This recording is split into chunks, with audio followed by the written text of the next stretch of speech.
देश में महिलाएं सशक्त हो रही हैं, आत्मनिर्भर हो रही हैं, जिसका एक उदाहरण ग्वालियर में भी देखने को मिला, जहां की सपना जाटव कल तक मजदूर थी, लेकिन आज उनकी जिंदगी पूरी तरह से बदल गई है। देखिए रिपोर्ट। अपनी दुकान पर सामान बेचती हैं और खुश होती हैं, ये सपना जाटव हैं, जो एक दुकान की मालिक हैं। कल तक सपना शहरों में मजदूरी ढूंढा करती थी। जिस दिन मजदूरी मिल जाती तो घर चल गया, जिस दिन नहीं मिलती उस दिन भगवान मालिक। लेकिन अब वो हालात नहीं हैं। अब सपना एक दुकानदार बन चुकी हैं और खुशी खुशी अपना घर चला रही हैं। नहीं, हमने कभी नहीं सोचा था कि ये हम कर पाएंगे।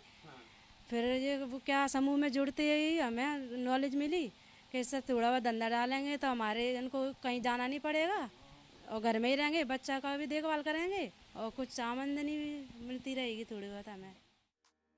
सपना की जिंदगी में ये बदलाव यूं ही नहीं आया। जब लॉकडाउन लगा तो सब काम बंद हो गए, मानो सपना पर संकटों का पहाड़ टूट पड़ा। संकट की इस घड़ी में सपना की जिंदगी में उम्मीद की किरण बनकर आई सरकार की जनहितैषी योजनाएं, जिसके तहत सपना स्व सहायता समूहों से जुड़ी और उन्होंने समूह के सदस्यों को बताया कि वह व्यवसाय शुरू करना चाहती हैं। फिर क्या था, उन्हें मुख्यमंत्री पथ विक्रेता और महिला स्व सहायता समूह से व्यवसाय शुरू करने के लिए 35,000 रुपए की मदद मिली, जिससे उन्होंने अपनी दुकान शुरू की। मजदूरी करते थे ग्वालियर में जाके, तो उससे कभी लगती थी कभी नहीं लगती थी। उसके बाद हमने सोचा ये समूह चला, तो उससे सोचा कि समूह में जुड़ें तो उससे हमें थोड़ा बहुत पैसा मिलेगा, तो उससे हम अपनी दुकान चलाएंगे और धंधा, उससे अपने बच्चों की गुजारा कर सकेंगे। अब सपना और उनके पति खुशी खुशी अपना व्यापार कर रहे हैं। साथ ही सपना अपने व्यापार को बढ़ाने की योजना भी बना रही हैं, जिसमें लोडी स्व सहायता समूह से उन्हें जल्द ही 1 लाख रुपए की मदद भी मिलने वाली है। जो 25,000 रुपये लोन लिया था वो हमने पूरा क्लियर कर दिया है, तो हम लोगों को 1 लाख रुपए की आवश्यकता पड़ रही है। इससे हम सोच रहे हैं अपनी दुकान में बढ़िया तरीके से फर्नीचर वगैरह लगा के फुल सामान रखें, जिससे हमारा कोई भी ग्राहक किसी दूसरी दुकान पर जाने का इच्छुक न हो। तो जब सारे ग्राहक हमारे पास आएंगे तो हमारी इनकम बढ़ेगी।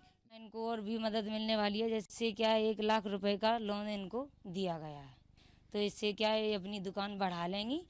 हाँ, और बड़ी दुकान हो जाएगी तो इनकी अच्छे से बढ़िया इनके पालन पोषण बच्चों का वो आमदनी इनकी अच्छी होती रहेगी। कुछ समय से हम देख रहे हैं कि समूह की महिलाएं बहुत अच्छे से काम करती हैं, क्योंकि हमारे यहाँ पे उसका मॉनिटरिंग भी रेगुलर बेसिस में होता है और समूह खुद उनको लोन देता है।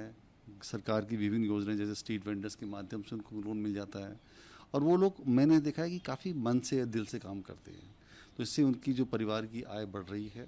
हमारा भी टारगेट है, हमारे माननीय मुख्यमंत्री का भी टारगेट है कि हमारे समूह में जो महिलाएं हैं कम से कम 10,000 की इनकम उनकी मंथली हो, तो उसी पैटर्न पे सब लोग काम कर रहे हैं। मध्य प्रदेश सरकार की ये योजनाएं ग्रामीण महिलाओं की जिंदगी में वरदान साबित हो रही हैं। साथ ही सपना इन योजनाओं के जरिए महिला सशक्तिकरण का एक सशक्त उदाहरण बनकर उभरी हैं, जिसको देख कहा जा सकता है कि मध्य प्रदेश महिला सशक्तिकरण और आजीविका मिशन में देश में नए कीर्तिमान स्थापित करने की दिशा में बढ़ रहा है। Bureau report, Bansal news, Bhopal.